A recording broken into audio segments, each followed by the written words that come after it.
सुरेंद्रपुर ग्राम रे शुभेन्दु नामक टोपी व्यवसाय रहउथिला। से बहुत गरीब थिला। प्रतिदिन से तार टोकेई रे रंग बिरंग टोपी भरी करी सकाळु बाहर जाए। निज गाँ सह पाख आख गाँ रे बुली बुली टोपी बिक्री करी संध्या को फेरे। सेइथिरे जेतिकी पैसा रोजगार करे तार परिवार चले आउ किछि साहुकार को देई परदिन पई टोपी आनी थाए। एई भली गोटे दिन शुभेन्दु घरु बाहर जाइथिला।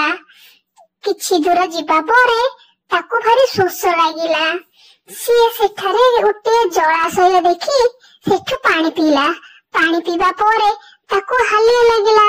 सेतेबेलको ग्रीष्म ऋतु होई थाए।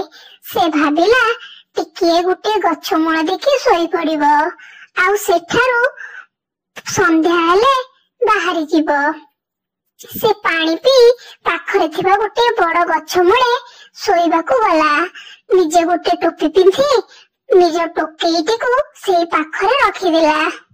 किछि समय परे ताकू किछि कोलाहल सुभा जाइथिला। कोलाहल सुनी से उठी देखे से सोईथिबा गछ उपरे मांकड़ माने बसिछंती आ मांकड़ मानक मुंडरे टोपी गुड़िक लागिची। से संगे संगे तार टोकेई को देखिथिला। हेले तार टोकेई रे गोटे भी हेले टोपी नथिला। टोकेई खाली देखि तार मुंड किछि काम कर नथिला। से कोन करिबो बे? साहुकार को केमिति पैसा देबो? परिवार केमिति चलेबो? आ परदिन पई टोपी कोथरे किनिबो भाबी भाबी व्यस्त होई पडुथिला।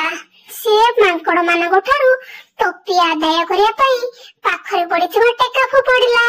किंतु मांकड़ माने ओलटी ताकू गछरु फळ फोपडिबाकू लागिले। से शेषरे ता मुंड को बाडैबाकू लागिला। मांकड़ माने मध्य सेमानक मुंड को बाडैले। एहा परे शुभेन्दु लक्ष्य करिथिला जे से जहा कहूची मांकड़ माने सेया करछंती। तेणु से तार टोपी निज पाखकू आनिबा पई गोटे भलो उपाय बाछिला।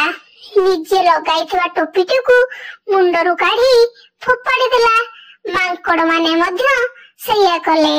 से माने पिंधिथिबा टोपी गुडीकू तळकू फोपाडी देइथिले। एहा परे शुभेन्दु चटापट टोपी गुडीकू गोटाई निज टोकेई रे भरी करिबा सह मन खुशी रे चलीथिला एवं ईश्वर को धन्यवाद देइथिला। एथुरु आमे कोन सिखिले पिला माने? बुद्धि द्वारा जे कोनोसी बड़ समस्या को भी समाधान करि हेबो।